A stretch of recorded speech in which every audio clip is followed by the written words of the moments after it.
What do you hear? Oh man. Hello, and welcome to another one line of code. Your third is first, third, fifth. Hi Mojo, hope you're having a fantastic Monday. It is a great week, great day to be a developer. Boy, I tell you what, another fantastic, wonderful, fun times for fun. I'm getting stuff set up, of course, working until the last minute. Trying to do improvements on narrator on my current job, and hopefully it is working out really nicely. So thankfully we are using a web technology to present all of our content, which means that we can just apply all of the same rules that you would apply for web technology in order to do narrator stuff. And Amin is here. Let's go indeed. I need to get my music back in my ears because I enjoy it with you guys. There it is. What else do I want to get back on? Ladies and gentlemen, he is here. Are you talking about yourself? Because you're definitely someone we should announce. Oh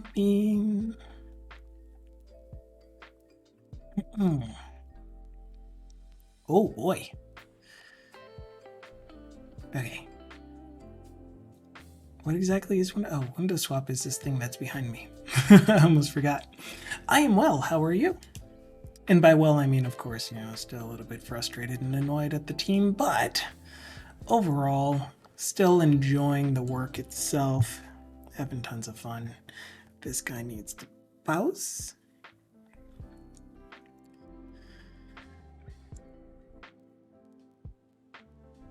My shirt cleaned up, and I will be showing the desktop shortly.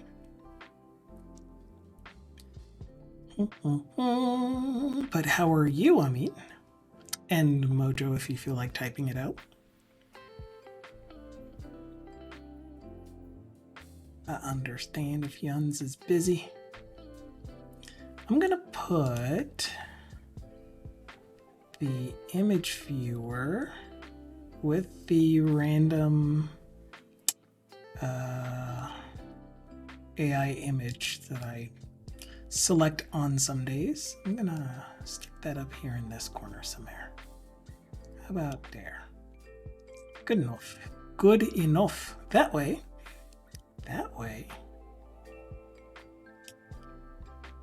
I can change the image if I want on this screen. Just gotta find a cool ones. Scanning.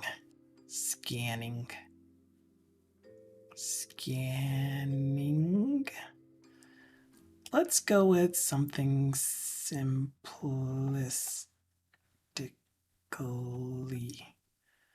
Like this guy. I drum? Yes, I do drum. Or, I did back in 1824. Well, like the last time that I actually played drums was at university. No later than 2009, but of course, Rock Band. The last time that I played Rock Band was a long time ago. The thing I did more recently than that.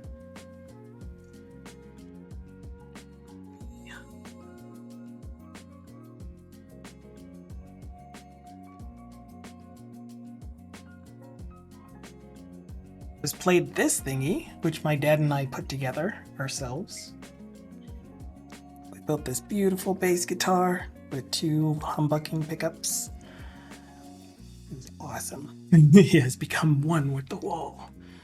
And so I played bass in a band for a while.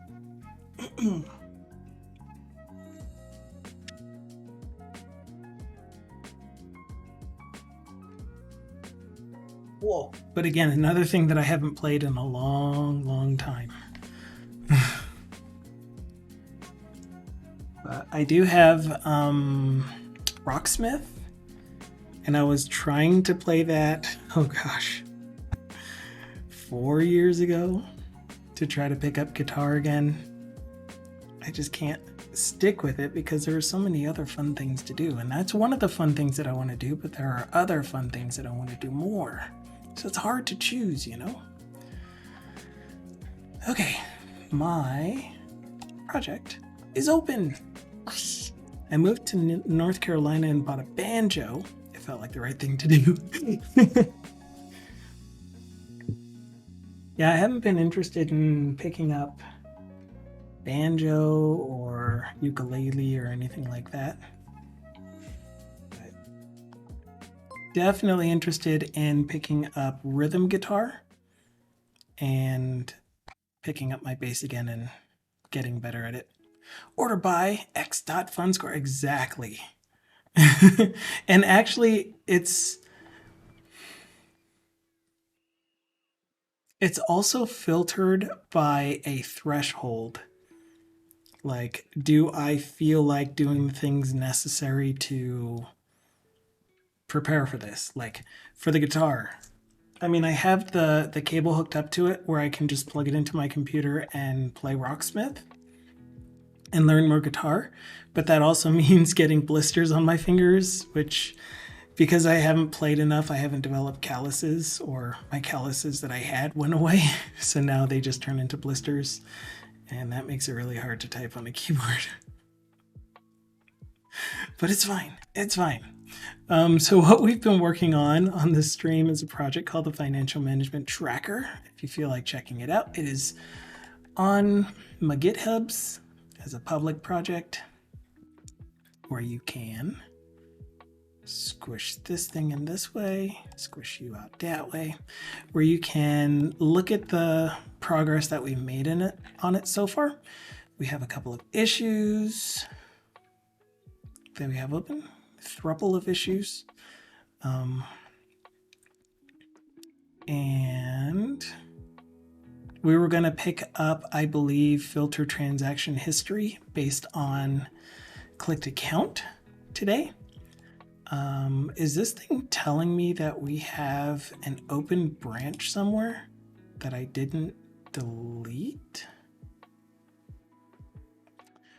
Right, I'm not going to delete that branch because this is my WPF playground where we were kind of just exploring an issue that was going on with it, with my work product. So I'm going to leave it there. That's fine. It's not like I have 80 just leftover branches. But yes, thank you, Dmitry Maximov Galera. How'd I do? Thank you so much for the follow, and thank you, Zoltralord, for the sub.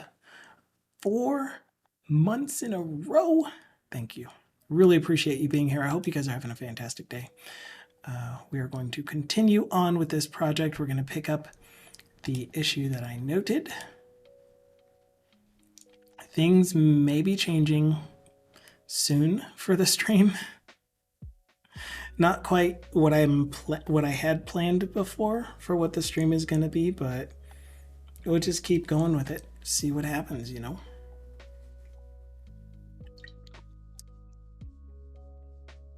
Okay. So we're going to pick this up, turn it into in progress. It's not a wrong, it's just a different. Yeah, it's a different. But if you want to know what's wrong is I've kind of gotten to the point with my working team that I work with at work, where it is essentially like one thing that you kind of get used to when working in teams is, camaraderie and rapport and all of that. But I've kind of gotten to the point where I can't really see a couple of them as wanting to do much more than just be coworkers. And it's really difficult to talk directly with them as if they're, professionals or people with sense.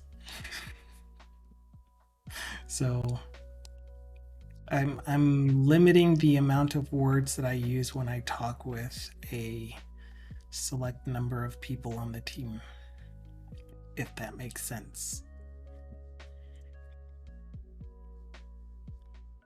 Okay, we're gonna create, wow. I didn't really realize that you can click a create a branch button for this in the issue. I'm gonna do it that way. And we're gonna base it off of, wow. It even creates the branch name for me, except, it's way too long, but filter transaction history by account. How's that? Oh, but this is like the naming convention I had been using, which is issue number dash and then short description of what this branch is going to be for. That's awesome. Thank you. So yes, we create the branch in GitHub. And if we come over here then and do a quick pull, fetch is what I mean. What do you have as a change? Oh, forwarding the cancellation token. We may as well bring that change over with us. But I did a fetch so that we can see it in our remotes.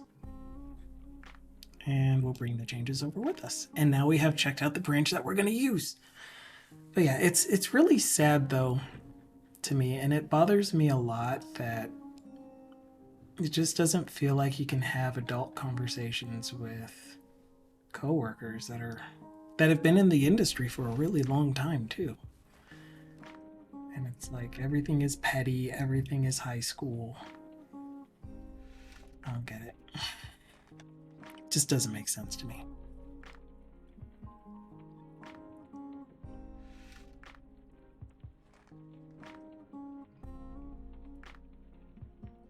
Woohoo! Wow. So this, I didn't know that was going to happen.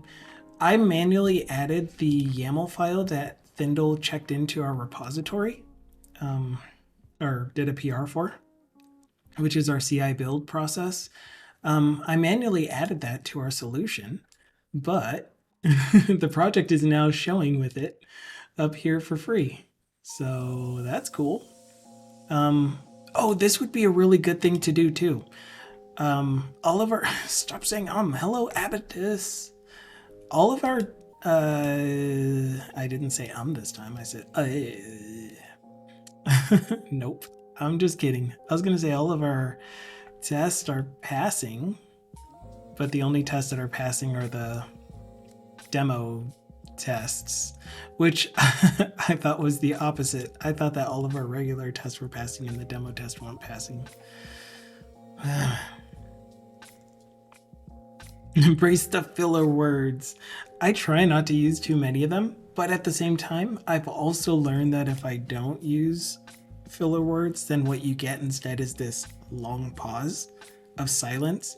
And I think that is less effective than using a filler word like or or a. I kind of remember there being a TED talk on this or something. But most of the time I don't know. I just try not to use them. Like the and uhs actually let you know that I am considering what I'm saying versus the long pause, which is just did you lose your train of thought? Did you get lost? Pauses make me feel awkward, so I use a lot of filler words as avidus. Yeah, I don't.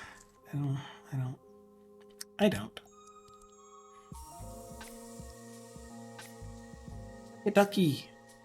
I do use a lot of filler phrases, transition phrases, like my okay and hockey ducky and fun stuffs. Fun stuffs is one that I use a lot. Good times. Fun stuffs. All right, where are we? We were looking at the CI build YAML file, which is, thank you again, Thindle, wherever you are. Thank you so much for giving us a workflow that works pretty well, except we don't have good tests, so I had to comment out the tests. And I removed the Maui project for now from the release build until we are ready to start working with a Maui release, because this adds something like 15 minutes, I think, 10 or 15 minutes to the CI build, which makes it take longer for all of these minor changes that we're doing, and even new functionality changes. So we are going to instead just get this thing to do what we want. And so the feature that we're working on right now, it's soup cd finan man wasm cd server. I don't know why I did this in 2 steps, but I did. Done it. Watch. Do not watch.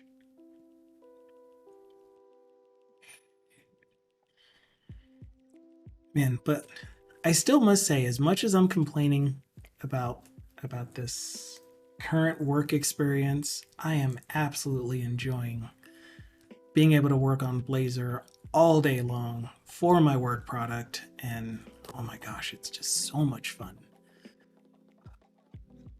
Can't get enough of it. We may as well go ahead and get rid of this thing now that we are no longer using it, because I keep forgetting about it, and we may as well clean it up. That would be in our Blazor UI. Main page. Pages? Oh, I don't have a pages folder because this is my pages project essentially. And the select list. A random select list. Okay, it's gone. Good for us. So the behavior that we want is when we are on any of the data entry pages or anything that shows the transaction history table, I would like to be able to click, and this is my user story essentially. I am able to click on the account to filter my transaction history table to only transactions for the account that I'm clicking on. I don't know that I want to say that it's going to filter the transaction history table. It will display only transactions that are related to that. Does that mean that I want it to display in a side drawer pop out in a dialog, or do I actually want to filter this table to apply a filter to account? Which we still don't have the actual filter button working or anything, but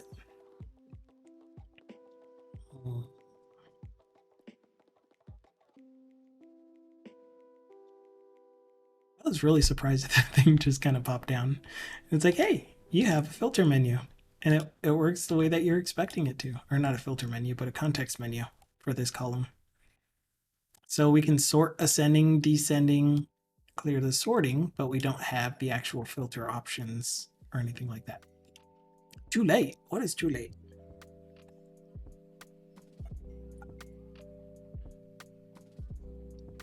So yeah, would I prefer, if any of you have an opinion, feel free to answer as well or weigh in.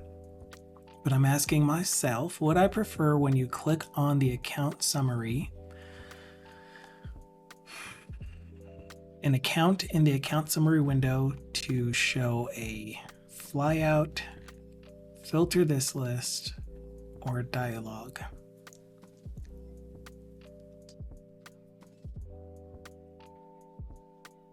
Well, since this table has filter controls, you would assume that if the user wanted to filter the table, they would use these controls to filter. Therefore, clicking on this would probably mean having some sort of flyout or dialogue, and I prefer flyouts over dialogues, especially when it's table data. So I think we're going to use a flyout. And if anyone has a contrary idea, then I am willing to listen and take your thoughts on it. Why do you have a tab index? Was I showing something? It's a button. Of course it's going to have a tab index.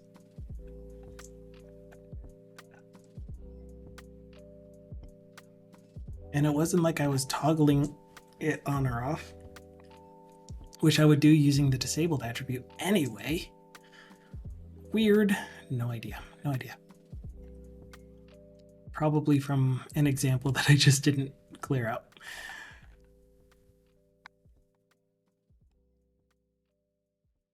Forward the cancellation token. Anyone else that I didn't forward the cancellation token for?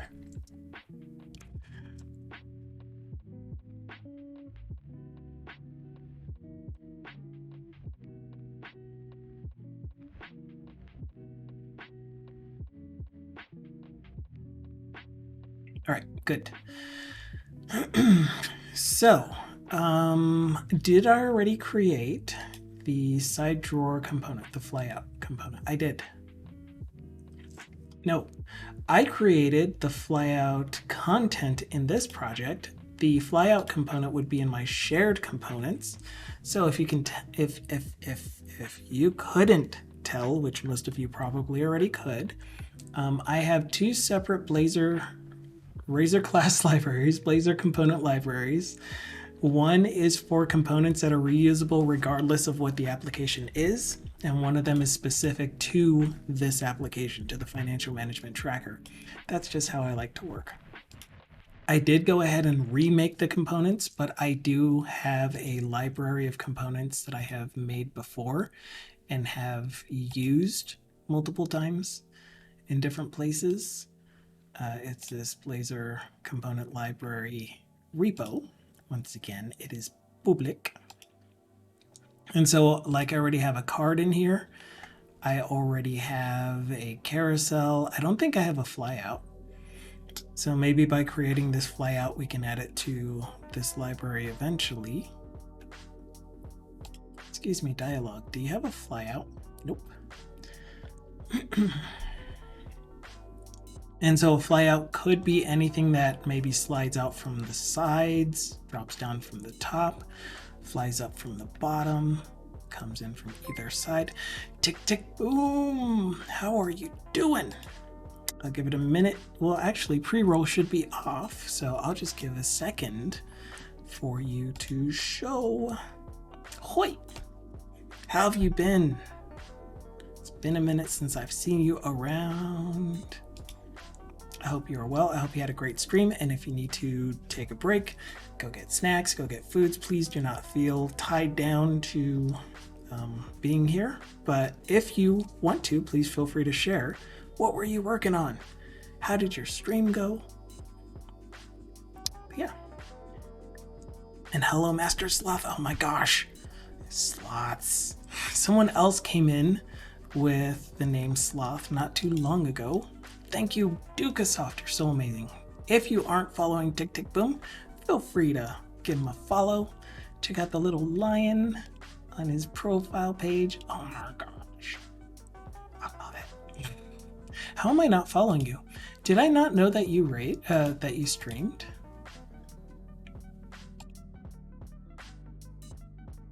Because I know you've been to our stream before.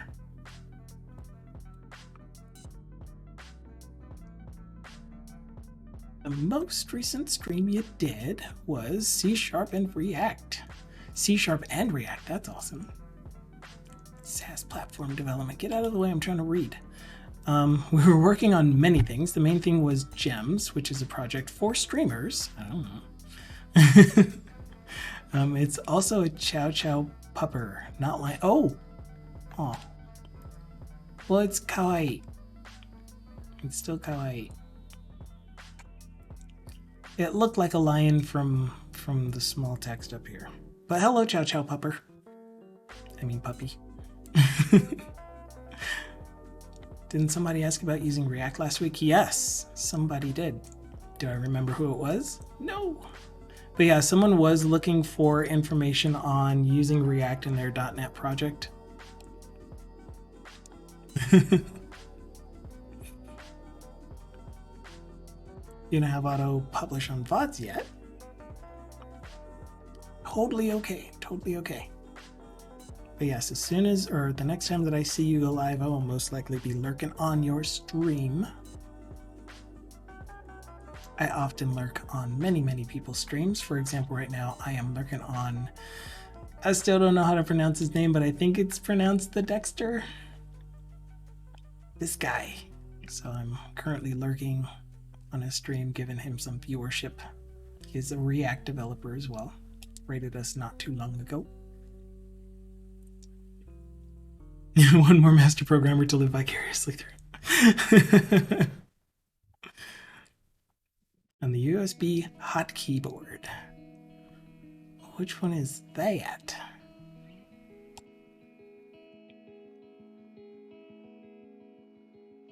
Ooh, you have clips.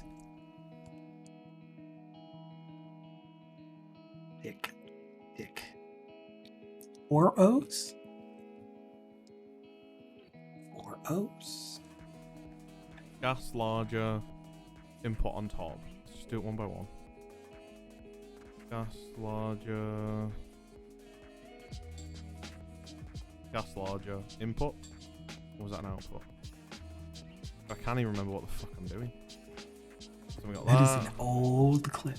So that's input, what usually happens. Gas output on the right.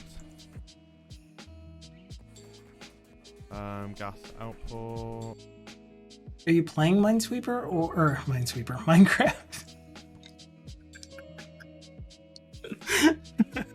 Are you playing Minesweeper or building Minesweeper?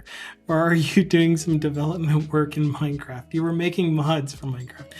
That's right. That is right. See, all of these things that I have written down in a scroll somewhere, because it was kind of creeperish, I don't really reference it anymore, my little notepad. But you were doing Minecraft modding with over 2.5 million, probably now closer to 3 million downloads, I would assume. All right, enjoy. Please have a great rest of your day. Thank you so much for the raid. 5, it already doubled.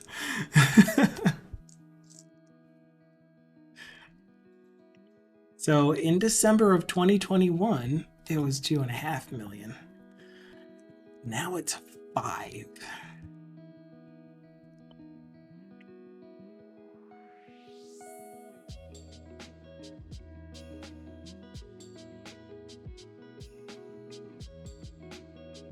Anyway, again, thank you. Enjoy. Ciao for now. So for those of you that came in the raid and felt like hanging about, I am a .NET developer working in Blazor. So my day job is working on a desktop application using WPF and Blazor Web View Control. So I get to write Blazor for desktop application for my real job, and then for the stream, because I'm not able to stream my actual work that I do with my job, we are working on a project together that Dukasoft so kindly put in chat. It is on GitHub, and it is a Blazor full stack development app that has components of, components is such an overloaded word now. It has elements, which is also an overloaded word, of purely web, as well as desktop, mobile, etc., because it also has a Maui project.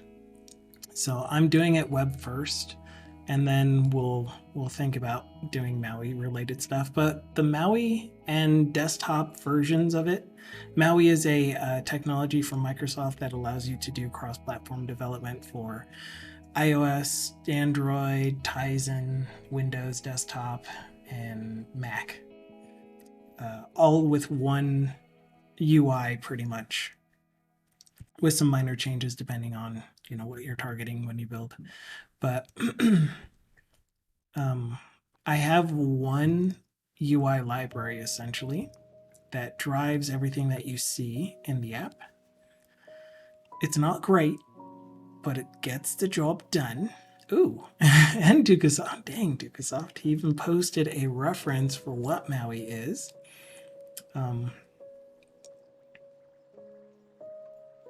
Yeah, so I mean, I'm still trying to do the type of work that I love to do, except on stream and for fun. So that's what this is all about. And so we've made it to a point where the app is pretty good. I can enter new transactions. Oh, what the app is itself is a financial management tracking application. At this point in time, I have an access application, access document, access database. It's so hard to call it an access database because it also has the UI in it. So I have a few forms in access that allow me to enter things that I've purchased, select who I paid it to, enter deposits made to each of my accounts, and then transfers between my accounts. So like if I'm paying off a credit card bill or moving money from savings to checking to savings, whatever. I can track all of that manually. And the reason I want to track it manually is because I want to keep an eye on my spending habits by actively putting in my spending.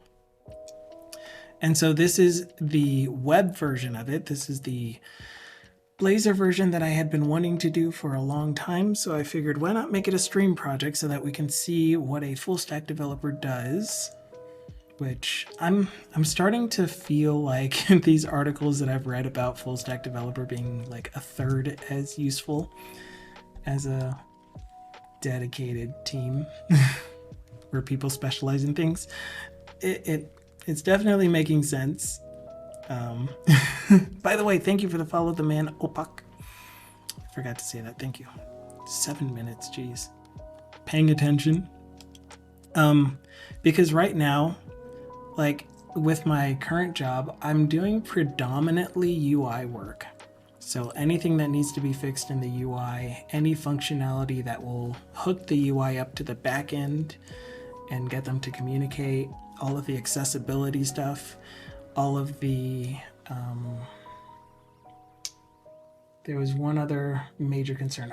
The window itself, all of the window customizations for our WPF app. That takes a lot of effort for me because I'm not heavy into UI. I'm more functionality.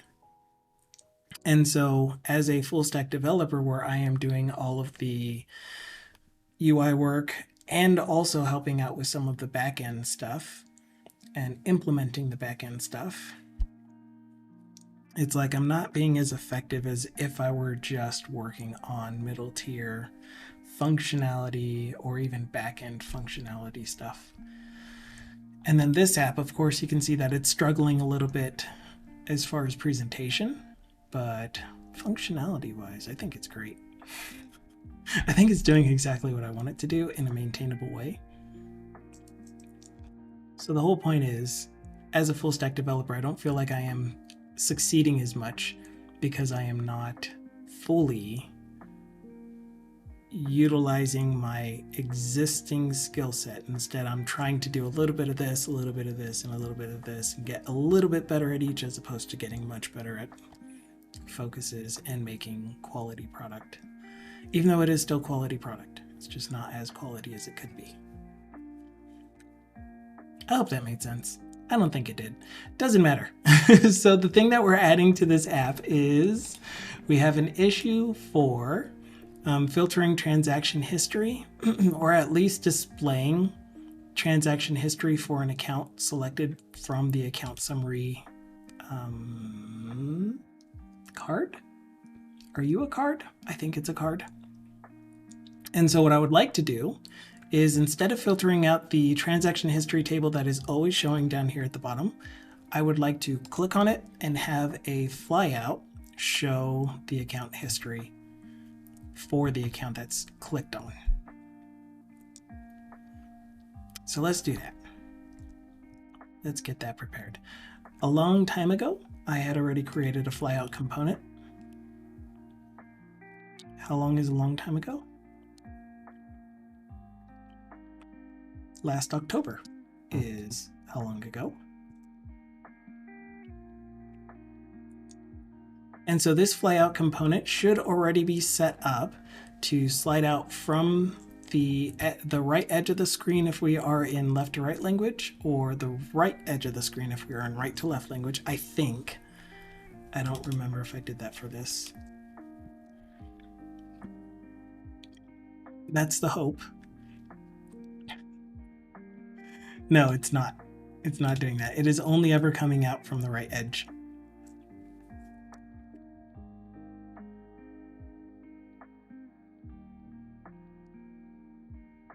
Yeah, so this is going to be inset 0.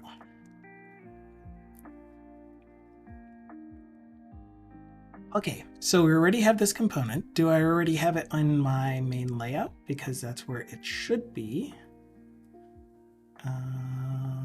Sheared. I do.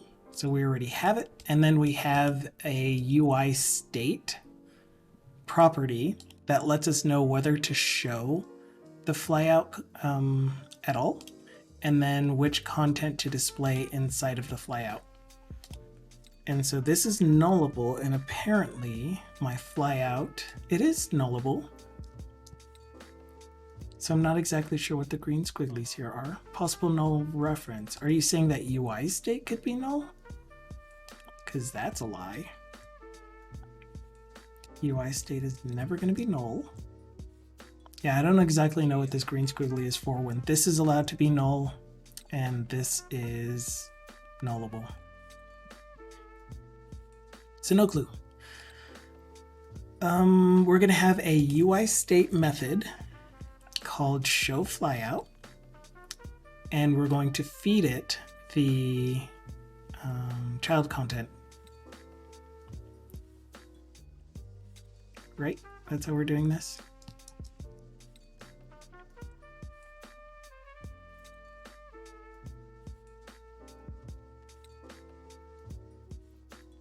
It's not actually doing anything at the moment. Okay, so let's write that real quick. And why are you here? You are here because we were doing some debug output. Let's get rid of that. Super Dukasoft interrupt. If you couldn't tell, Dukasoft is our stream's best non-bot bot ever. And if you ever run into an issue with trying to name a variable, a class, or anything, just start with Dukasoft. Just start with Dukasoft and you'll get it. 107 days of this mess. Yes. 2 hours per stream, and then however many of those are community day streams that I still marked down as a day that I was working on it. So probably somewhere more around 70 something days. Well, hello, Ergen Rod. I hope it's a good day for you too. Or 3 or 16. Private. Async. No, public. This is going to be a public method, which I should define. Public method. Oh, I'm not in UI state. That's why I didn't see it. Okay. Collapse all selectable lists, reset UI, initial UI. Okay, so here it is. We're probably going to change this to where our flyout content is going to be gettable only. That is read only.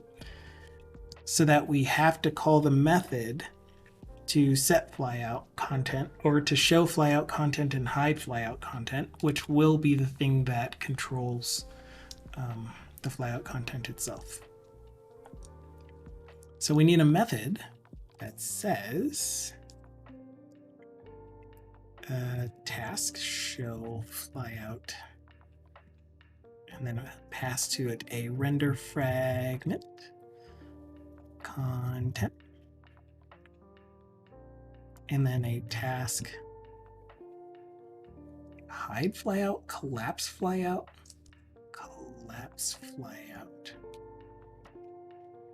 which takes nothing because it's just going to close the flyout. It's going to set this flyout visible to false. We won't do any animation for it yet, but that will be a thing to improve on in the future. So we'll grab these two, head on over to our implementation by pushing Control F12. F12.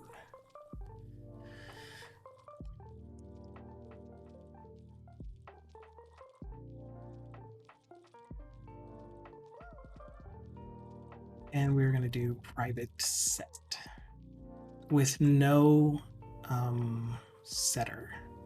No go do this thing. Oh, except we kind of have to. Whoops. Flyout content equals value.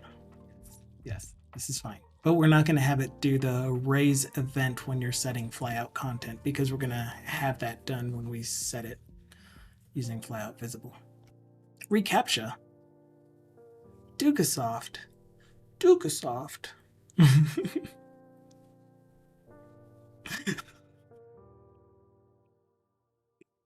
Oh man. Dukasoft, not a bot. Does anyone have a CAPTCHA to test that? Unless CPT4 has found a way around it. Yeah, ChatGPT4, I take it. Recaptcha verification failed. Please try again later. Oh, he tried.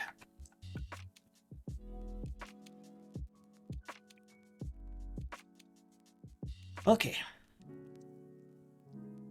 Make a curly braces, make it public.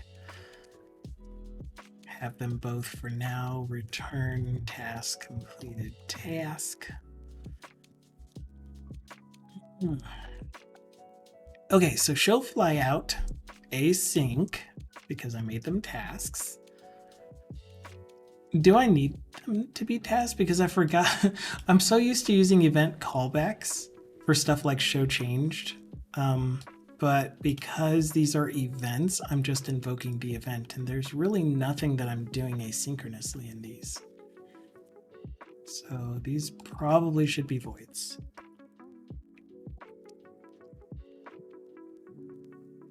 And not async.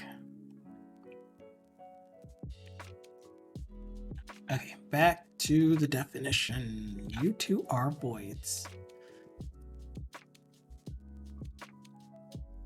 Itchy. My thumb is itchy. It doesn't? So we have a show. I did put AC. We have a show flyout and we have a collapse flyout. Good. Still build error. Oh, flyout content cannot be assigned to. Right. Because instead, index.razor, wherever you are, index.razor, instead of assigning it directly, you're going to do, do I need to do that with flyout visible too? I think I do. So we're kind of doing this the Java way, where you only expose the public member, and then you have a method for setting the private member, which, I mean, you're still doing that with an auto property. But since I do have methods for showing and collapsing the flyout, I'm going to go ahead and hide the properties behind those methods. So this one I will allow to do set field so that it can raise the property changed event. still kind of thinking I'm going to do it manually. Yeah, I'm going to do it manually still. And so collapse flyout is just going to be show false. What did I call this? Flyout visible false. And then I will manually raise. Yeah, that doesn't make sense to do. I mean, it's going to happen every single time I change this. So set property ref u, comma, u. It is called set property, right? Set field. Set field is what I said. And that was supposed to be on.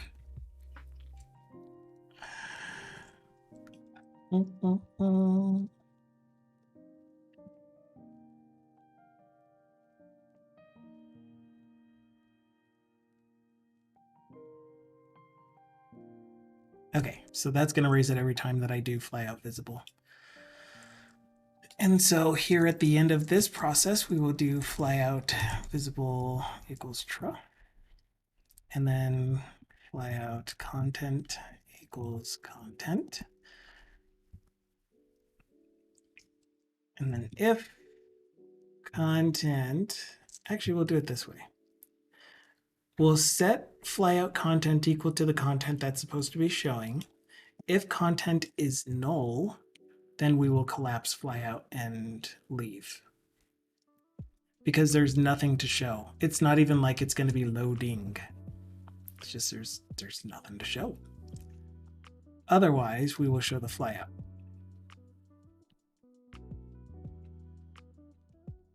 Okay, which means that over here in index.razor, instead of trying to assign it directly, we will do UI state.hide. And so this, or collapse, this logic here is specific to index.razor, where I want to collapse whatever was in the layout and then show the next content.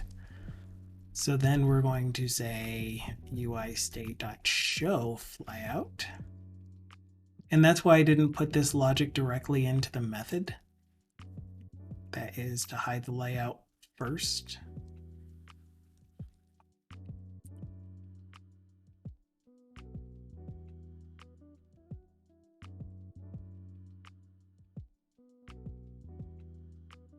Okay, so contact us was a flyout apparently on our main page that we can test to make sure that our logic still works for it. And it's still loading. It's still broken, is what I said. Why are you still broken?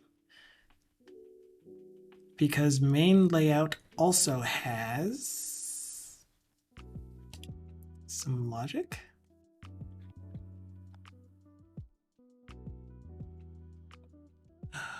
Bind show.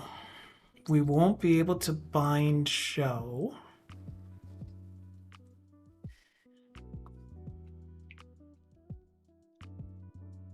So what we'll do instead is we will do show equals and then show changed. We'll get a handler. Handle flyout show changed.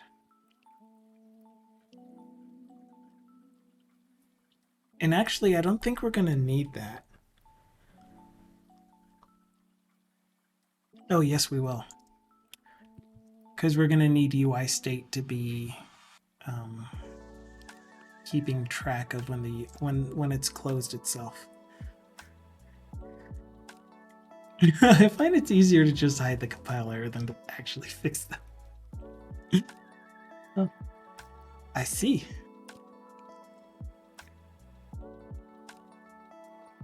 Welcome back from vacation.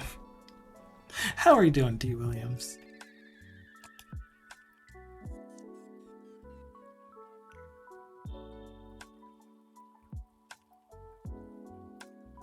Run edit. Void pasta. Cool. New show.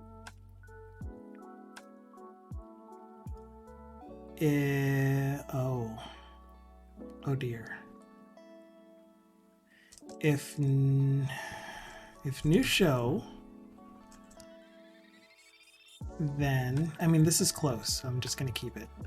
If new show, then show flyout, but instead use the existing flyout content. Otherwise, collapse. And that way, show flyout will get updated in state. As we're doing this, sitting at my desk at the office, being lazy, too lazy to start anything. Oh. There are a lot of things that I have pending. A lot of things.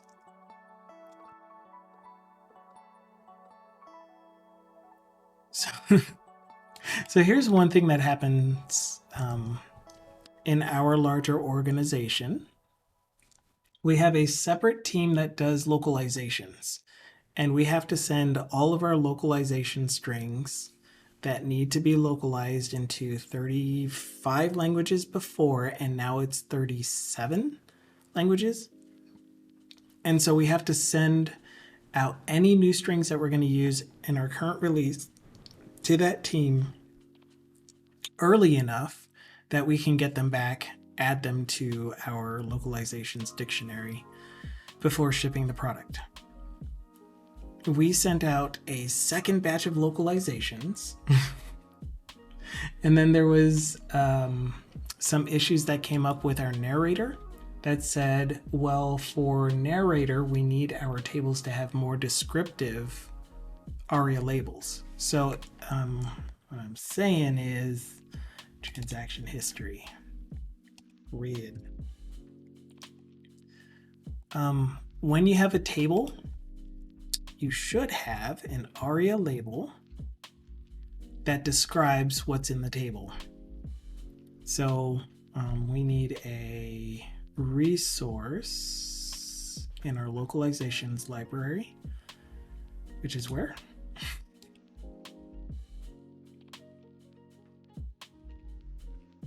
So we need a resource for transaction history table description, for example.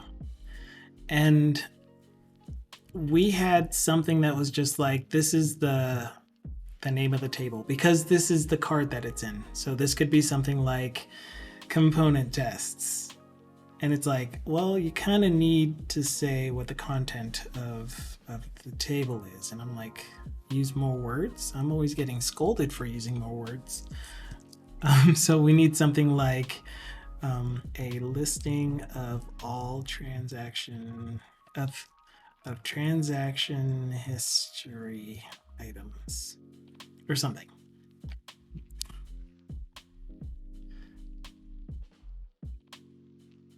And so this would be, what did I call it? Localizer service? Shared localizer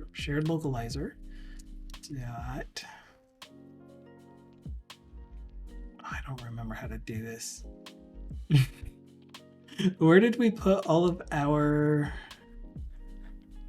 strings that get generated from this statically? Shared localizer service. Okay.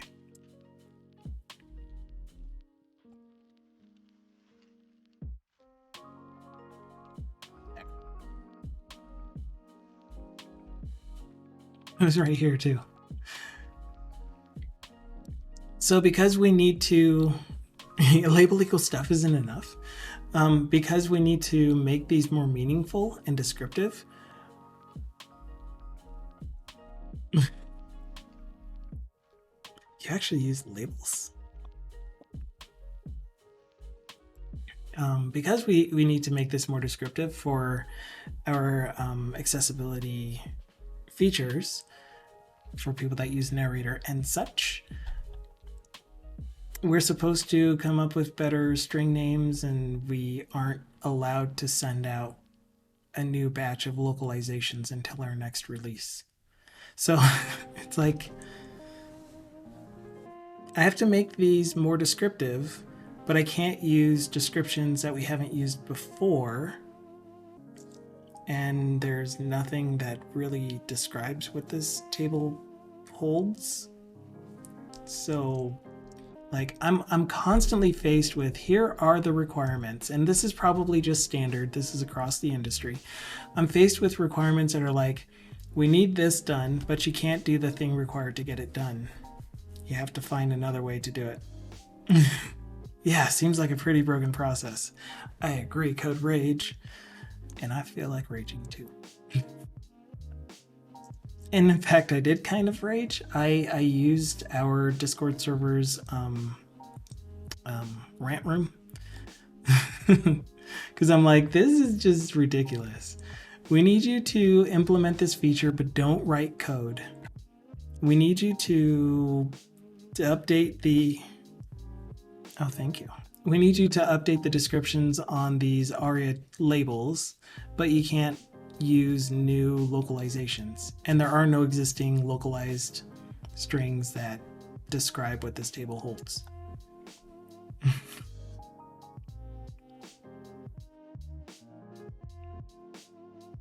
We need you to improve telemetry, but we're not going to give you how we want you to improve it.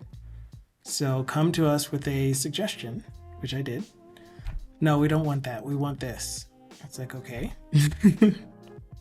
So then I'll do that, and then I'll implement it. And they're like, no, you implemented it wrong. Like, mostly my project manager is like, you implemented it wrong. I'm like, would you like to provide a few more details on the requirements so that I can make sure to implement it correctly? Well, we now want this. I know we, or not even I know we said this. This is what we said from the beginning, and I'm like, my notes say that this is what was said. And nothing is in email. And, oh, okay, moving on. I'm going down that route again. Let's go back here. This is more fun. So yes, you actually use labels. We have a requirement, since our app goes through the Windows Store, to be accessibility compliant, and we were missing quite a few features. I did use a lot of semantic HTML, which was spot on, but like for all of these header type thingies, making sure that you get the scope equals column for the ones that are column headers, and then even for rows, like one thing that you might consider doing if you are a accessibility focused is yeah, I wouldn't even know what to do for these, but if you actually had a field in your table that represented the data for your table row,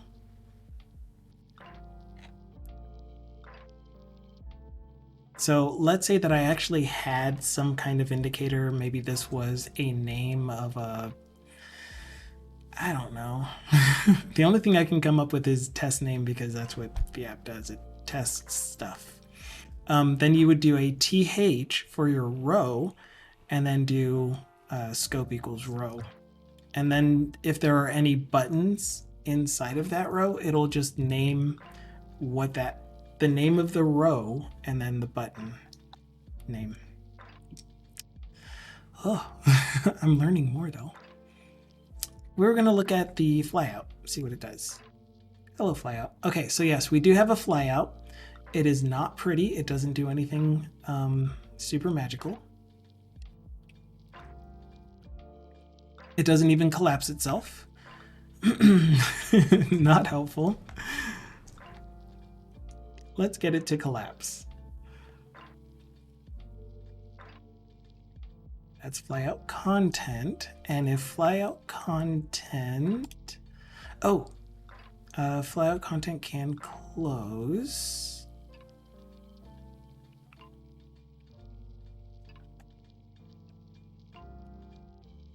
Interesting. Zoff says, tell me you're not using the Windows Store without telling me you're not using the Windows Store. Easy. I don't use ARIA label. Exactly.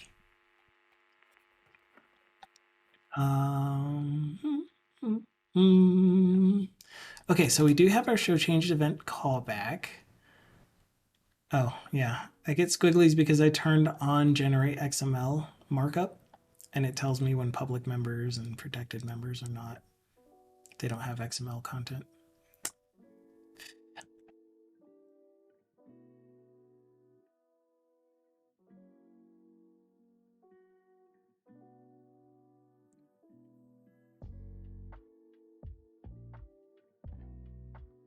What if we made this thing? Yeah, why? I don't know why it's not collapsing.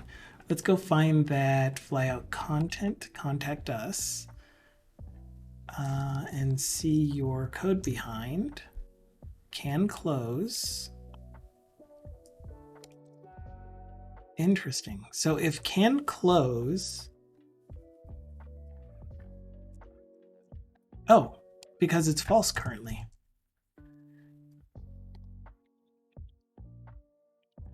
Yeah, so if I needed something to toggle the can close, then I would set it here and then have some logic that says maybe they're filling out some kind of feedback form and they haven't submitted it successfully. Then it will prompt them for, you have unsubmitted feedback. Are you sure you want to close this? And then if they say no, then can close is false. Otherwise, true. Kind of thing. So yeah. So I think that's all that's happening now is can close was always set to false, which right now it's never going to reset itself back to true because that only happens on initialize. So I will set it to true here, have it say,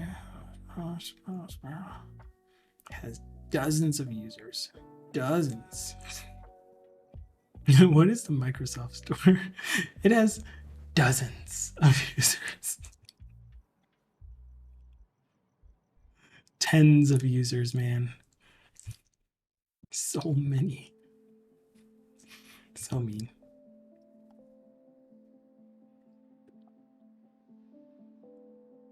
Okay, so we don't need that.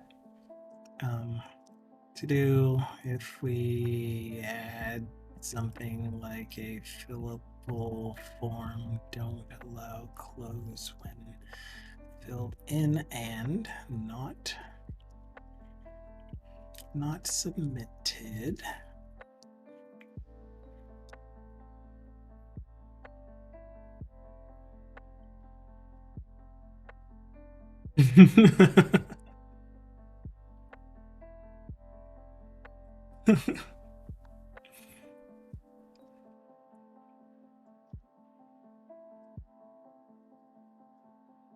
Ubisoft to the store for rehab. His banhammer is not self-inflicting. I don't know if that made sense. It doesn't matter. Okay, so we have an example of a flyout. We know that it shows up. We can use CSS to make it pretty. It's going to be fun to try to figure out how to do animation when we're using C# to hide it. So one thing that kind of breaks, no we're not, we're adding a class. Never mind. What I was going to say is sometimes if you are using C# to control whether an element is displayed or rendered, I guess, then the element is going to suddenly appear on the screen and then suddenly disappear. For example, when show changes here, then the HTML content is just going to go away. It's no longer going to be on the screen when show changes from true to false. So any animations that you would have had with that don't happen because the element no longer exists on the page. So if instead you use the C# variable to control whether a class is showing or not, or a class is part of the class list for the element, that's probably the way to go to get animations to do what you want them to do. I think. I don't know. We're gonna do it anyway. You'd probably come back Microsoft certified. Oh man, who said they were going after their 204? I think it was Deflux or maybe Broken Sword. I don't like doing certifications. But we're supposed to get like at least one certification a quarter, I think, or a year. I don't really remember. I'm kind of slacking on that because I don't want to do studying in my free time. I don't want to do work-related things outside of work. And I don't have work hours to work on doing the studying. I got a product to ship, man. All right. Next content. This content is going to be our filtered account history flyout content.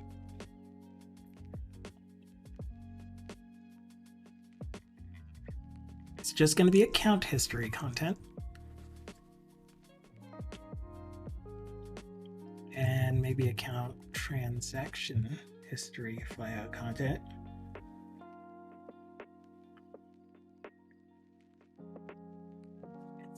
I'm going with that.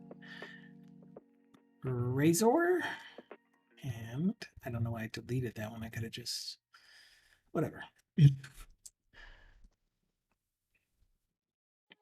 So we're adding a component that is going to be our history flyout component.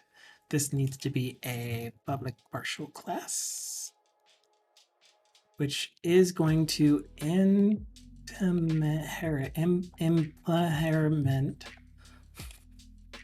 flyout content base. It's going to implement flyout content base.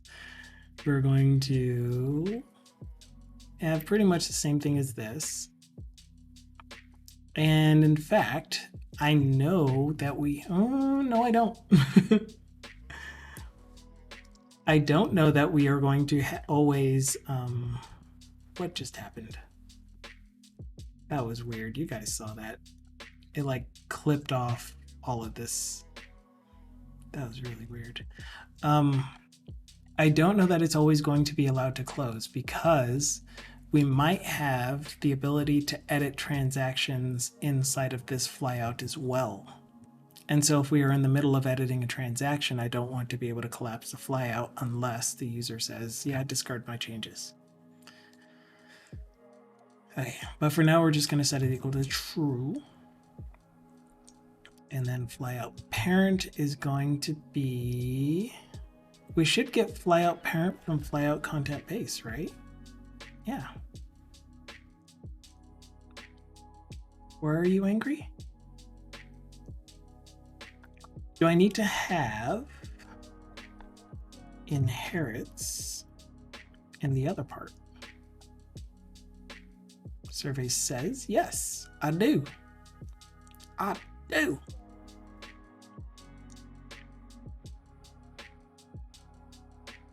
I've been doing this longer than they've had certification, says T. Williams. Now that I think about it, I've been doing VB for like 30 years alone.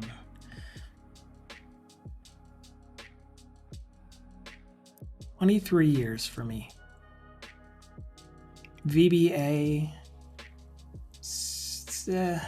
give or take. Give. Like I did VB6 in 1998 or so. Started with that. And then for my work, I was doing a lot of VBA stuff. And then in 2009, I was doing VB. It wasn't called VB.net at the time. It was ASP Classic using VB, which then turned into ASP.net using VB. And I loved it so much. And I'm like, VB is the only way to write web content, .NET web content, because it just makes so much sense. And then I finally tried C# in like 2013. And I was like, oh my gosh, I love this. Why would I ever use anything other than C#? And I've been using C# ever since. But I still know how to read VB. I actually had to convert some VB6 applications over to VB.net MVC applications in 2017. You know, back in my day. Well, I'll tell you what. Okay, let's put this page together. This page is simply going to have the transaction history component, but the transaction history component is going to be filtered for the given account, which means that this thing also needs parameter public.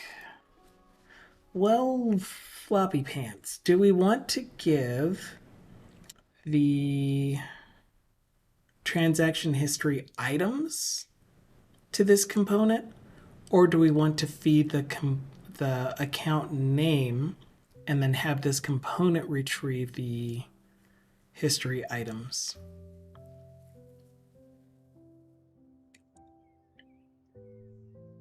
I think we want to give this thing the account name, and so does GitHub Copilot.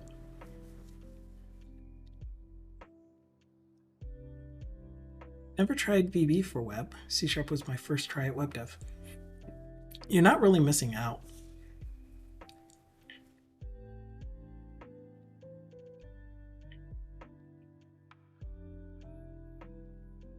William says, I have a stack of VB6 projects I need to convert at some point. The code is a nightmare to read, though. That's sad.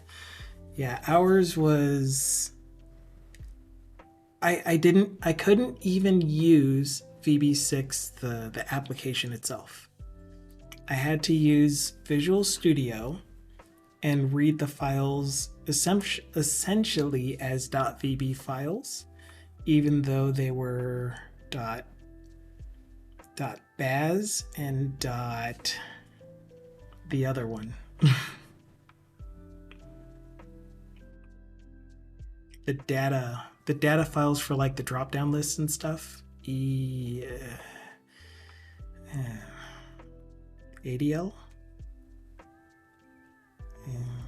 I can't remember. Anyway, the data connectors. The end. And so I was pretty much reading them as text files with no UI to look at, nothing. You set up a Hyper-V, nice. So at least, yeah, definitely. At least you're able to use the IDE for it. And then see what the output should be. And maybe you don't necessarily even use any of the code. You just are like, well, this is what this form is. Oh, .frm, .frm and .frx. This is what this form should show. I'm just going to write that over here. And here's the logic for it without using the existing. Sometimes it's better. I still find it extremely fun to modernize applications like that, though. It's got to be one of my favorites. Favorite jobs. Favorite tasks. Ooh, where are we? We got the account name for this component, and we want it to be required. So no string.empty.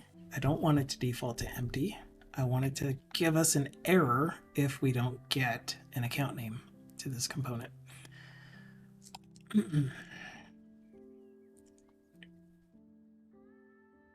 Yamas on initialize, protected override, probably task on initialize async, because we need to do a request to the database somehow, which on client means doing a HTTP request. On server means doing an actual query using the service to the database. There was SQL used. He put an ADO control for every table linked to text boxes. Some app has 16 different connections to the same SQL server. What? Yeah, one of the things that one of the apps that we had that I used to maintain was a data grid where each cell in the table, in the grid, is similar to, nope, that's a lie. It was that chain of custody one that I'm thinking of. RMA COC. Oh, test dash.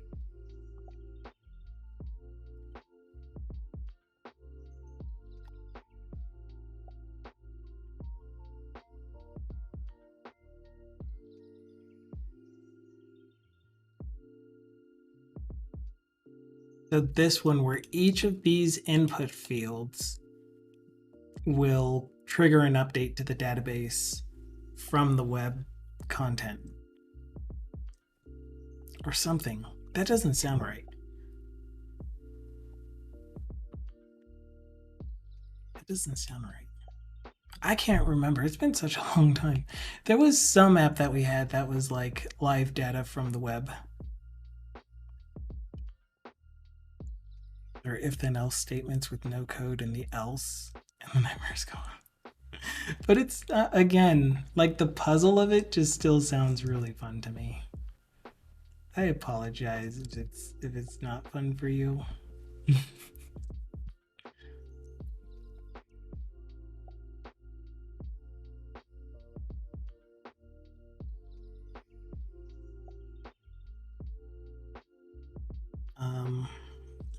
Yes.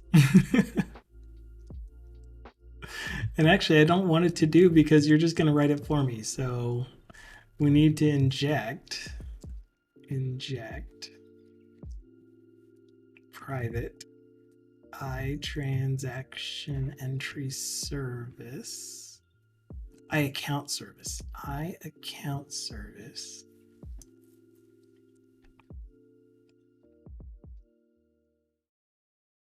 All right,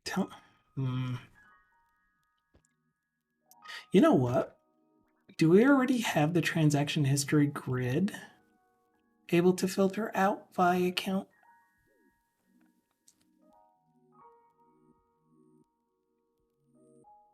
I'm going to put it in here instead.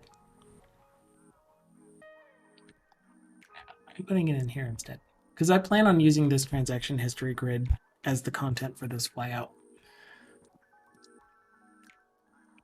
Parameter public string question mark account name get set.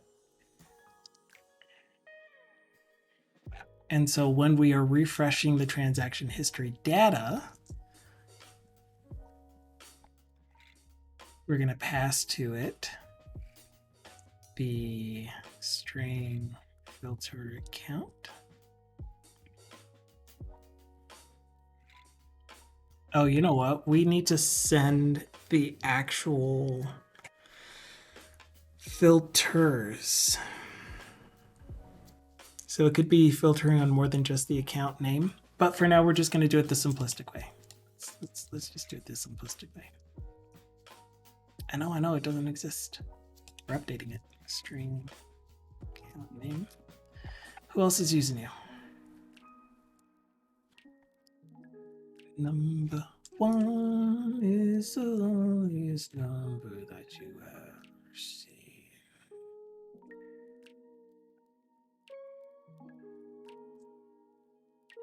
Interesting. Oh, right. And we can make it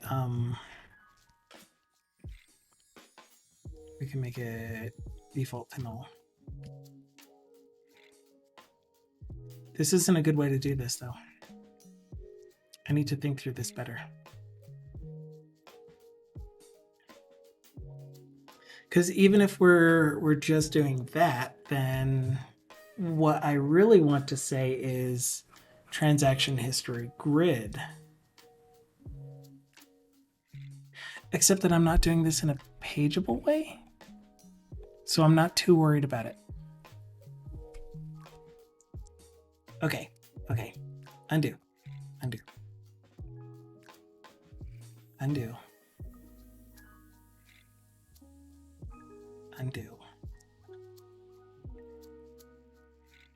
Where was the other one?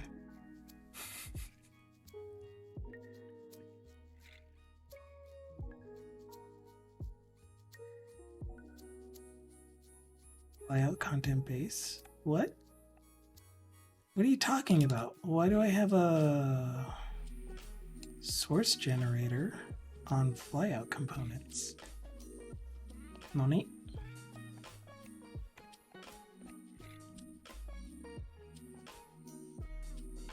I don't remember creating a source generator for flyout components.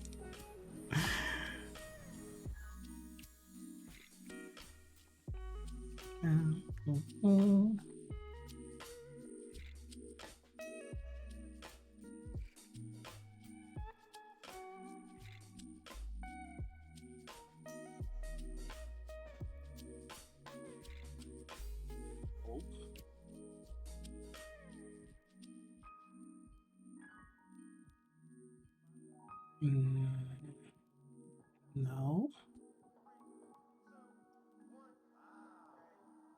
Huh?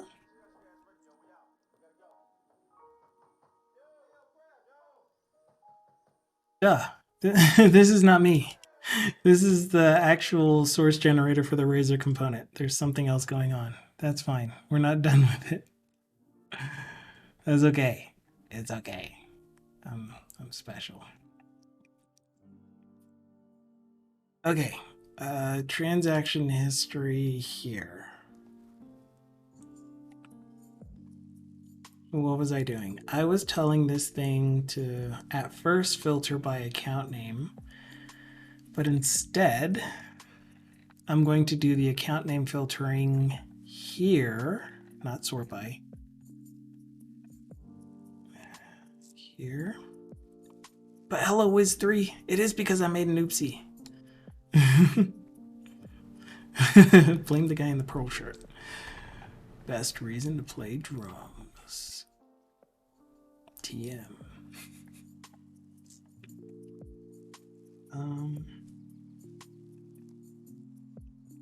We need to order.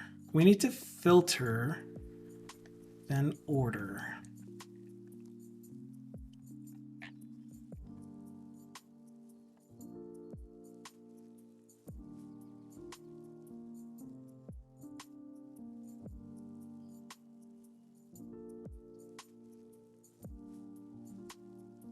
I'm going to call this display transactions instead.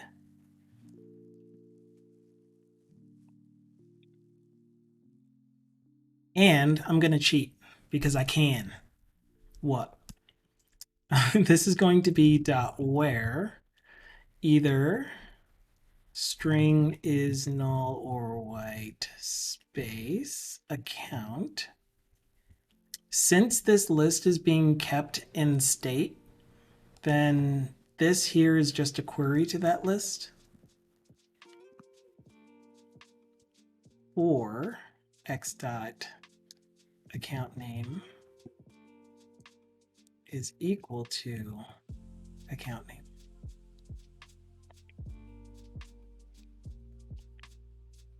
Where iterator is not going to work. Dang it, that sucks because this is going to execute the query every single time. I thought he was just into jewelry. I just realized it says pearl and not pearl. I just thought you really loved Ray. No, thank you, Sidet? Oh, I appreciate the enthusiasm, but no. Yeah, this sucks. So this was giving me back the list directly, or a reference to the list, whereas if I change it to this, it's going to do query the list and then materialize the list every time that I want to access it. The other thing I could do is just turn this into an IEnumerable that we can build off of, but we're going to have the same issue anyway. Where when I use it, it's going to materialize list every time. I mean, I don't mind regex. I'm just, like everyone else. Not well. I don't want to say everyone else because there are probably people out there that they just know it off the top of their head. But I have to look up some of the rules often. Okay, ¿qué más? Oh, you know what? Yeah, that's going to be fine because this component will be separate from the other component. Good. Yes, regex 101. Absolutely. I'm on that site often whenever I have to use regex. Hello, Scott. Konnichiwa. Okay, so I think I just added a way to filter out the transaction history grid by account name, and we're going to use that in this flyout.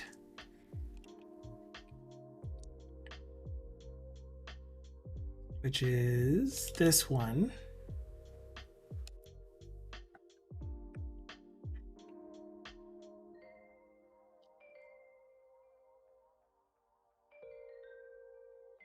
But yeah, I won't need this. I won't even need this, will I? We'll just need to put in here the structure that we need for a flyout content, which is div class flyout content. Sure, thanks. Why do you have return invoke async instead of return await? Because if you await invoke async state is changed, then that is null. You get back null. The whole point behind returning a task instead of using await, when the only thing that you are awaiting, or that you would be awaiting, is the last statement, is every time that you do await, you create a new state machine. So you get an entire class created for this call to this method. And that class has information like who called me, who do I return to, what is the next step in the process, etc. Versus all of this being treated as one big task, and then the thing that calls this will await it. So you only await once, and so create the state machine once, versus like what you were saying, if we did await here, then now this method is asynchronous, and the thing that calls it awaits this method, and then this thing, all it does is awaits another method. And so now you're doing two awaits in a row when you really don't need to. You just return the task that this thing is going to be doing, and then the caller awaits this ultimate task. This task in the end.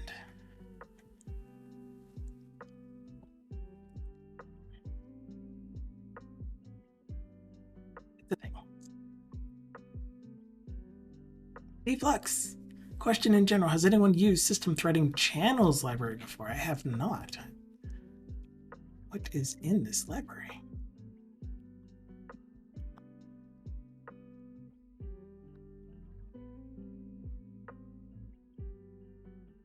I don't know what's in this library. Because I'm doing it wrong. That's not where I'm going to put it.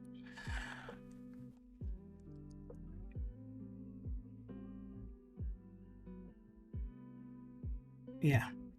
What? Static method for creating channels. What is the context of the term channel here?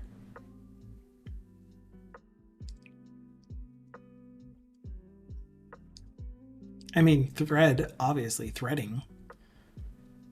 So I guess this is ways to group threads together so that they listen for specific events related to those topics in the channels.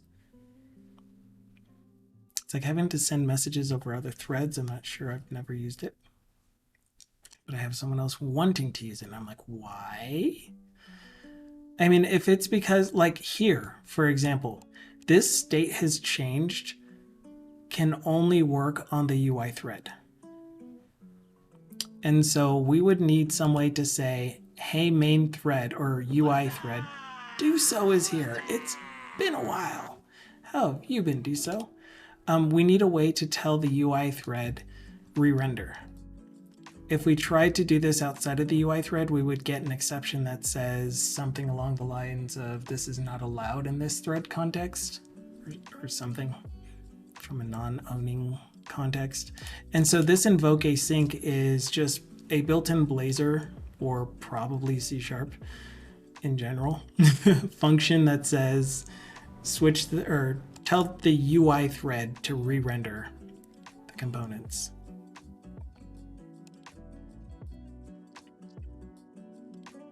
Not all the time, no. So the reason that I'm doing that with this one is because I am doing it on an event, and that event can be running on a different thread. It is system.windows.threading.invoke async, but this one isn't Windows specific. So this invoke async is specific to Blazor.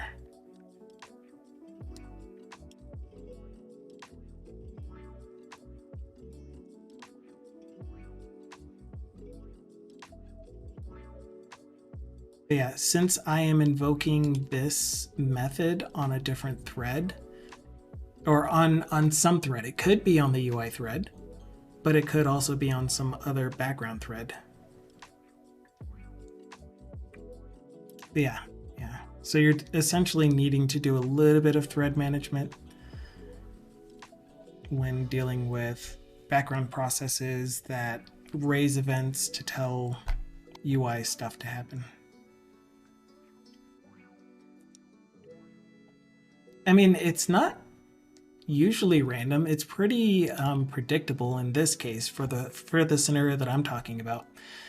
If the thing that raises this handle or on transaction history changed event is, let's say, a HTTP request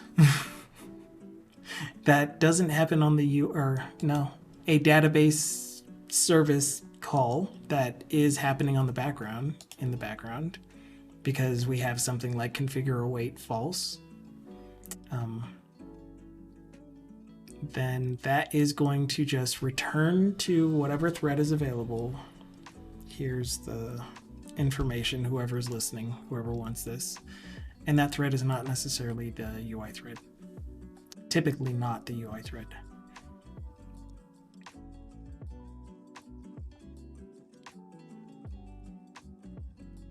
The rule of thumb for that, Scott, and definitely requires a little bit more looking into, but a rule of thumb that I heard for when to use configure await false when you can is if it's anything that doesn't touch the UI. If it's just something that you do on a certain, well, two rules, I guess.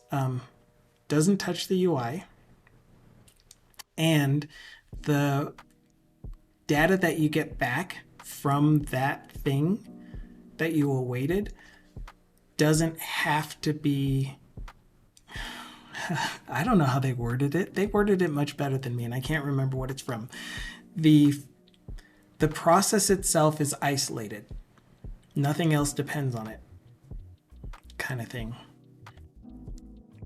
So if you're doing a save data to the database and you're getting back an integer of number of records affected, then whichever thread is available can pick up that information and do whatever with it. But if it's something like modify this variable that is going to be used in the rest of the method that is awaiting it, then that's when you don't want to use configure await false. Did that one make sense? That was really close to what I meant to say.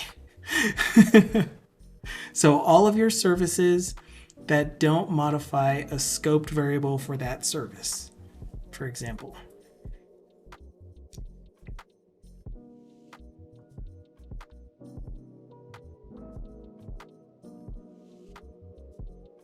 Awesome.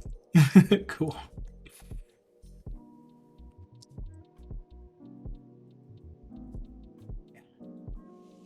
Where are we? What do we do? Deflex stated.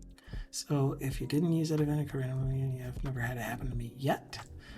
Assuming that everything I'm using is async and I'm not using static anywhere, and I have a few singletons, would I ever run into that issue?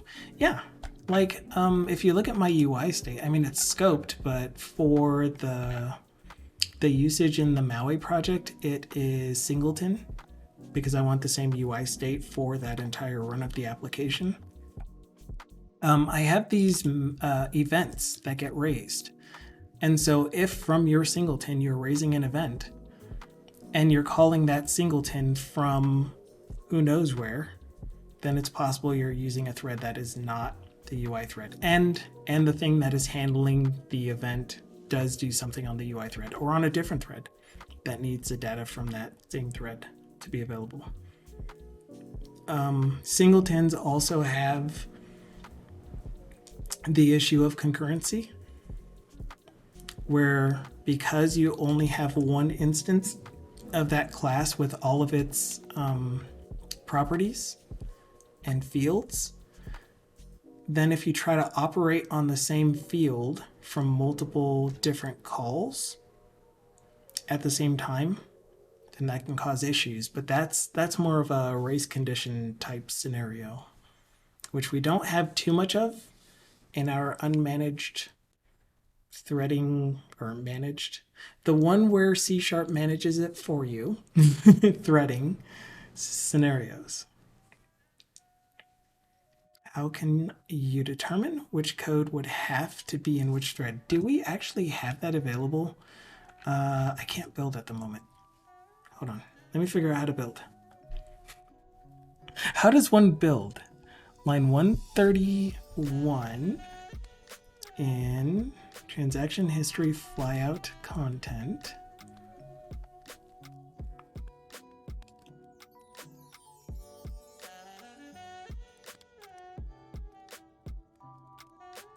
Do I have a line 131? Okay, just stop, app. I don't know why you're trying to do something weird.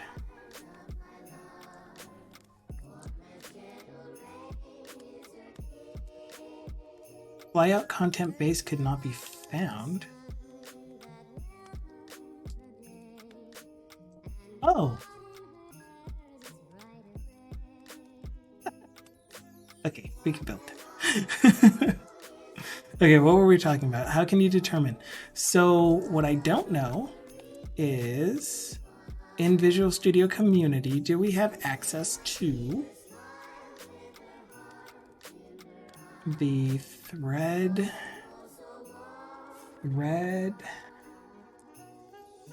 What is the name of this tool window? No. A water. Next bottle.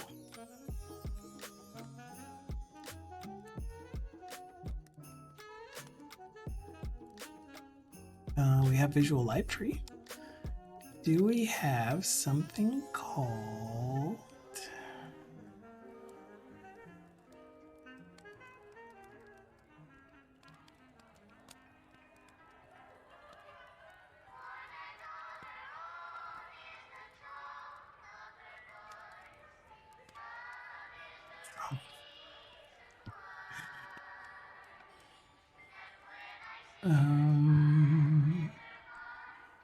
preview? Gosh, why isn't it open already? Oh, parallel stacks. Except I have trouble sparing parallel. Okay, so this thingy here gives you a pretty good view of when you're at a breakpoint of what threads are currently running which processes. So if we have a breakpoint somewhere in index on initialize, which we're not going to hit. Oh, yeah, we are. Then we can see that our main thread is running this stack. So this is our call stack on our main thread.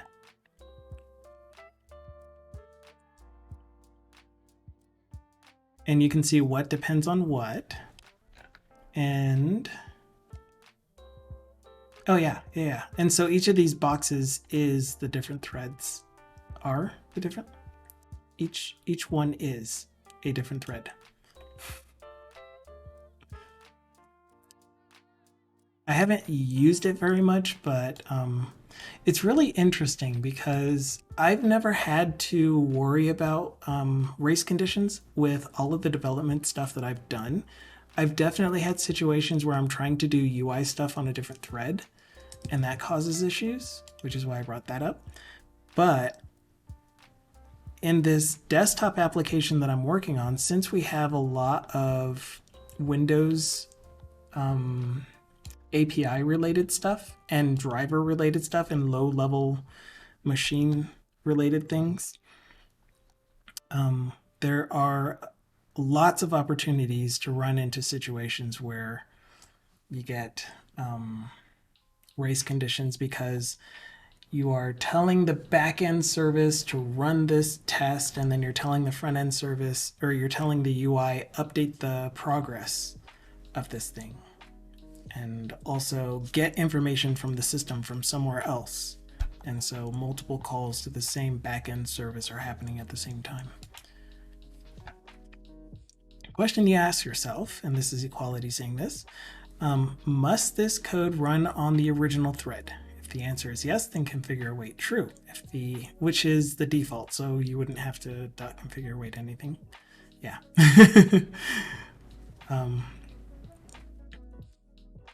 And since it's default, the real answer is to not use configure await at all. Yes. This begs the follow-up question. When must code run on the original thread? UI threads and things that rely on static context, such as HTTP context.current. So are you answering the question? Because if so, I really like your answer. And thank you. Thank you so much for that. Again, I'm terrible at wording, so if anyone has better words than me, I greatly appreciate it.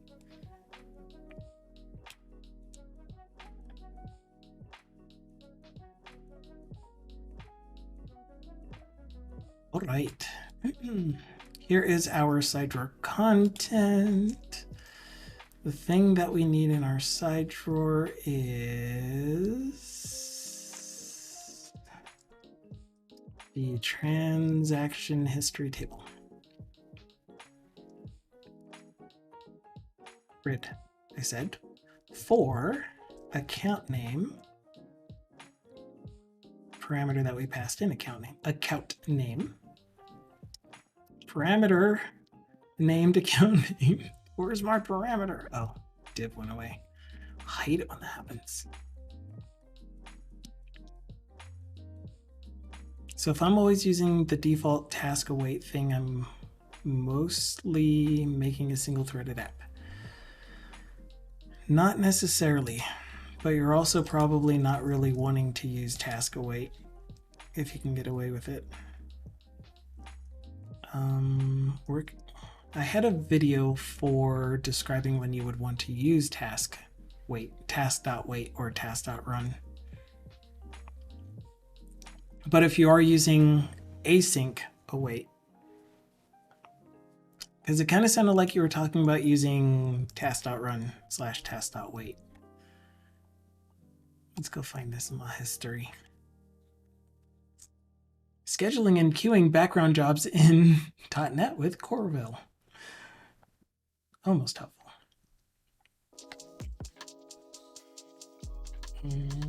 History. Me no. Oh no.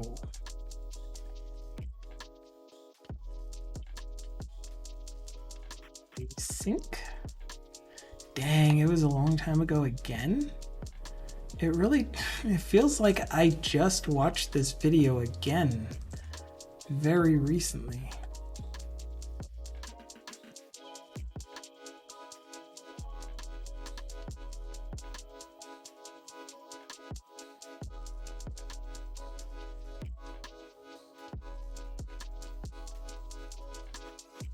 Is it this one?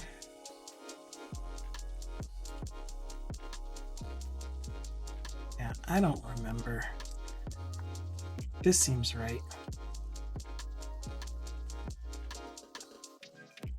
Yeah, this looks right. So this might help you understand when to use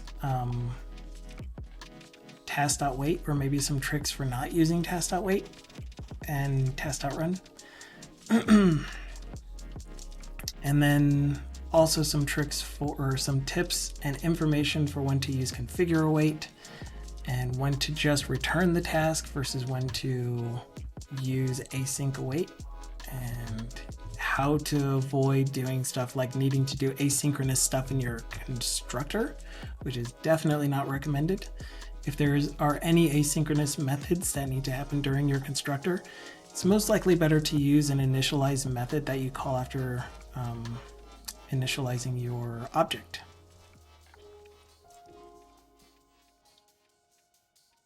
Those kinds of tricks and information.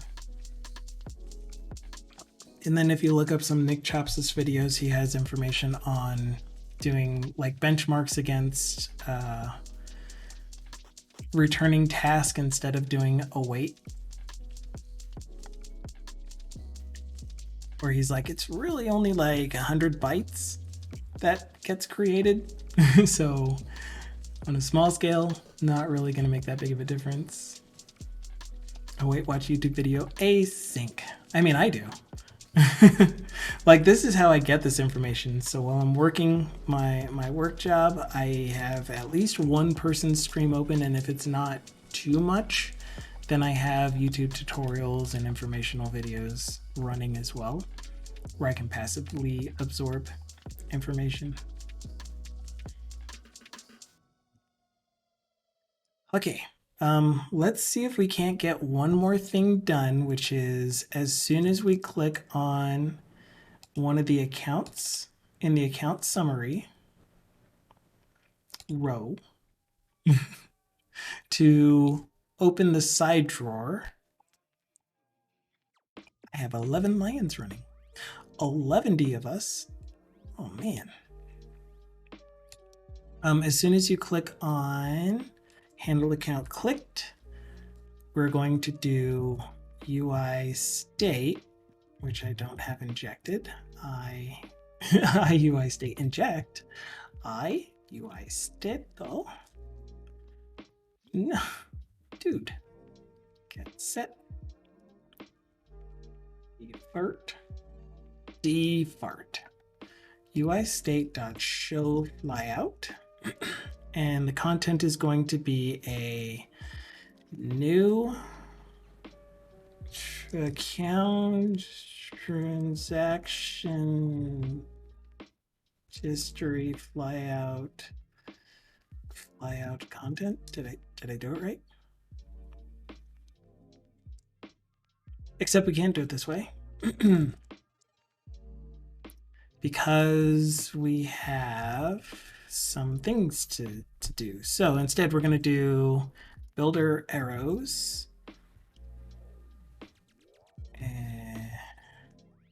I mean, we're currently inside of the Razor code, so I may as well use Razor markup. If I were in code behind, I would have done it using the builder. So instead we're going to do something like account this thingy with account name equals model account name.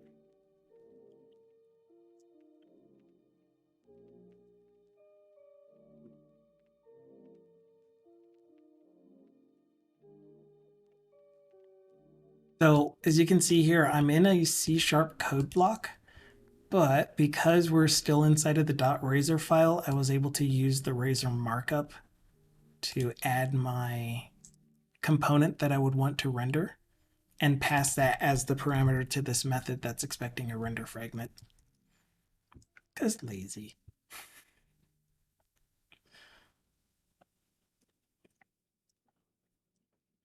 Duke's House says, I had no idea you could do that. Yeah, but if I ever went control dot, well, you can't even do it now that it's got this locked in. If I didn't have this in here, then you can see that I can control dot get the tip, refactor tip that says extract code block or extract block to code behind. But since I'm using this syntax, I can't extract this to code behind unless I do it manually or set this up as builder arrows and then use the builder to create the component and add the parameter and all that fun stuff.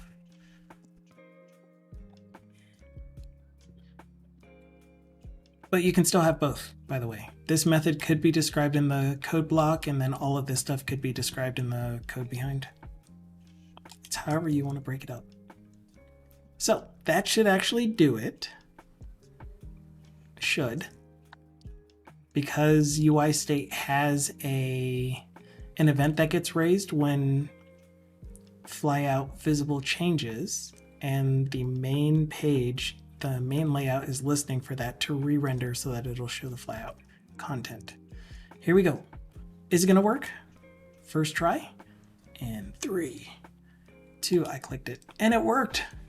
It worked to the point of showing the flyout and showing the transaction history grid, but it didn't it didn't actually load the transaction history.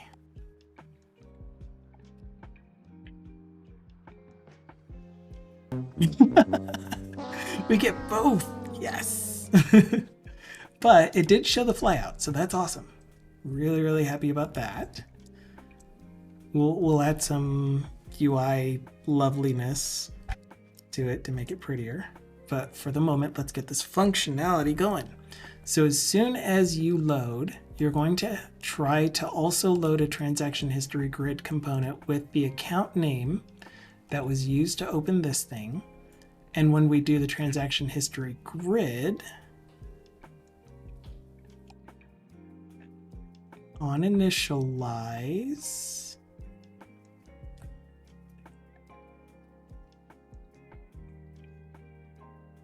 we should be doing transactions, which is the filtered list of transactions in our state, which probably means we should. I was going to say, the state transactions are listed down here, every single one of them, which 200 not okay, which means we have all of our transactions in memory in our state class. So that also means that the transaction list that this thing should be using to display the data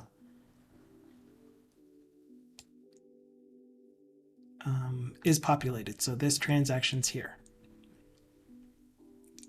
However, and that's what's being used. I think this displayed transactions is what's being iterated through. Correct.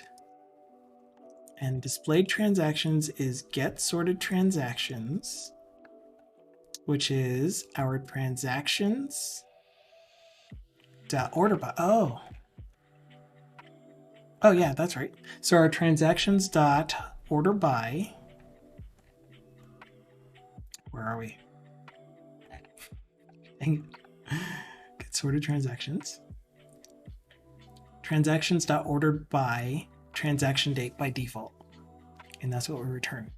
Otherwise, we do sorted transactions equals transactions ordered by 1, so that it's whatever order, so that I get an I ordered enumerable. I was just being lazy again. This guy.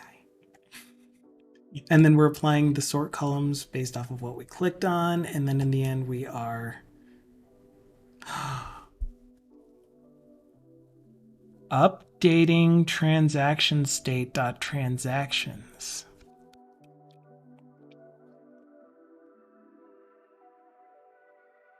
We don't want to do this because now it's not just sorted transactions, it's filtered and sorted transactions, and I don't want to filter our states transactions at that point in time. But I am interested to see what transactions looks like when we come to this component with the filtered account name.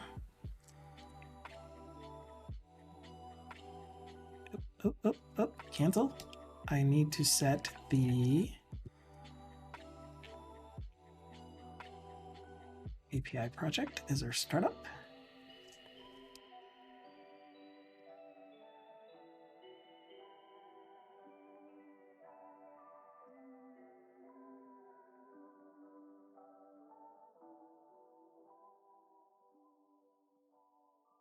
I got a Teams message. Oh, okay. I was like, I got a Teams message, but I don't see it anywhere.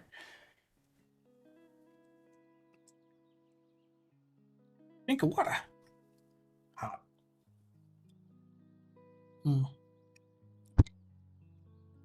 I do love me some water, though. Okay, so let's figure out where we go with this. Where do we go from here? Okay, my checking our transactions list. Or first of all, let's look at our account name. Excuse me, Parallels. Thank you. I appreciate it. Parallels like this is a Mac. Our transactions should not be empty. We have 9 transactions. We have an account name of account name. What? So the thing that I forgot is that the parameter itself is a string, and when you're passing a string parameter using this syntax, we actually need the value for this thing, which is currently account name still. What? Oh, I bet you this special kid put it in quotes. He didn't. It's model.account name. I'm sorry, what? Model.account name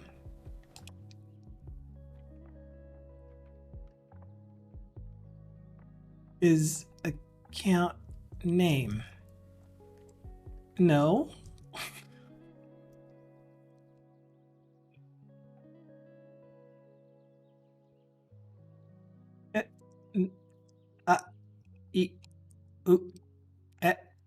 Oh. No. Okay. That's the transaction history table down here. Why didn't I hit a breakpoint for you? What from?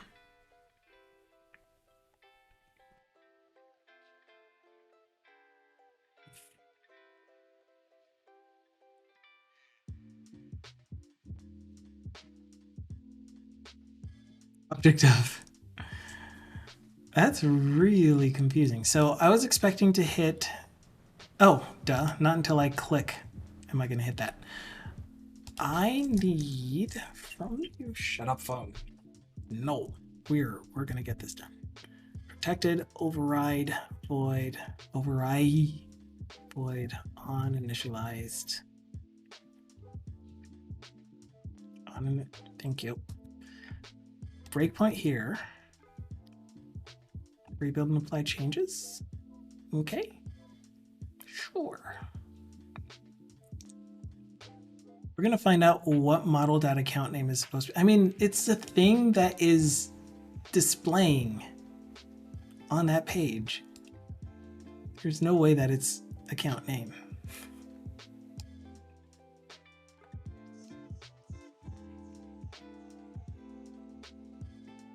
Transaction history grid down here and there. Model.account name is my checking. Says so right there, which means when we click on it, model.account name let's just put an at. Because it's being really, really mean. You're a mean man.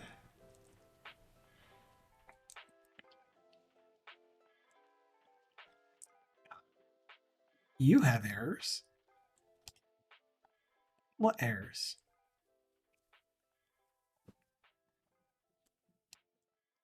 One more again. One more again. This one should work.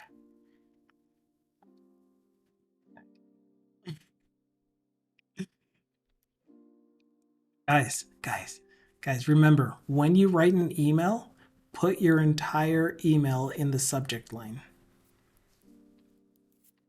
The email body is not the right place to put your email content.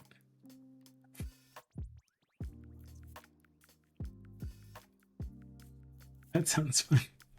I just got an email with like, I don't know, a paragraph as the subject line. And I can't even read the whole thing unless I make the window big enough. That makes sure they read your email even without opening it. Absolutely. Okay, come on. Model.account name is... Are you in locals currently? No. My checking. It's my checking. So... account name here is my checking. Hey, and now we are filtered out by my checking by date descending. Let me get rid of this. Get rid of. Yes. Okay. We have the same transaction history grid in this flyout that we do down here at the bottom. which means that if I wanted to remove a post-it date, then that functionality should still work and it should update both tables.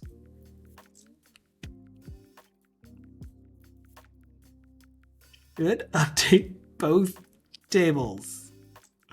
Why I didn't update both tables? Yeah, I think so too. I think you're right. You should, TM. Because this is a string parameter, it took whatever I put in here. And I don't know why, but it was treating it like I was doing a name of. Hi, Thindle. Bye, Thindle.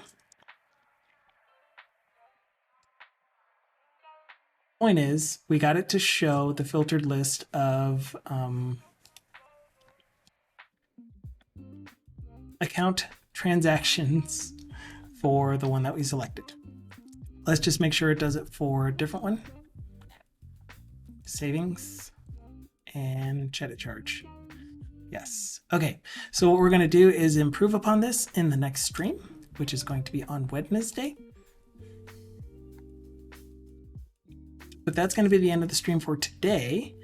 I got rated around to people that I don't normally watch, but I do see someone that I do normally watch streaming currently. I'm going to wait until I guess by the time the raid countdown happens. Yeah. We are going to head on over to Settlix, who, for those of you that are HSPs, even though his voice is pretty cool, he's calm, he's relaxed, he has a lot of interactions on his stream and it can get pretty hectic and overwhelming. So even for me, like, I have to have his stream very, very quiet because there's a lot of noise that happens on it that's driven by, you know, people that are watching. But he's a really cool guy though. He is currently working on his game, Unity development. Raid message of the day is Roar Says the Lion. So if you feel like hanging out with us, stick around for the raid. We're heading over to Settlix. And other than that, I hope you all have a great rest of your day. Feel free to check out the project on GitHub. I will be pushing these changes shortly. And of course, this video will be posted to YouTube no sooner than 24 hours after I end the stream because affiliate stuff.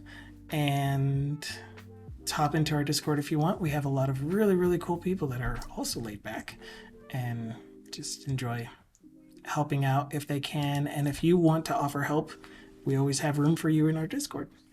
So thank you all for being here. Have a great rest of your day. I'll be around. Ciao for now. Many waves. Oh, music, why do you always do this to me? Between songs. Okay, turning up the music. Turning off the mic.